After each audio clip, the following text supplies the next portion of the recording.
बोलो शिव गुरु महाराज की जय। ए जी टूटी गई ले काना ना जोड़ाई कोई से।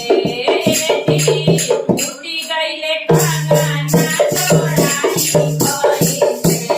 हमार टूटी गई ले बोला जी मनाई कोई से। हमार टूटी गई ले बोला जी मनाई कोई से।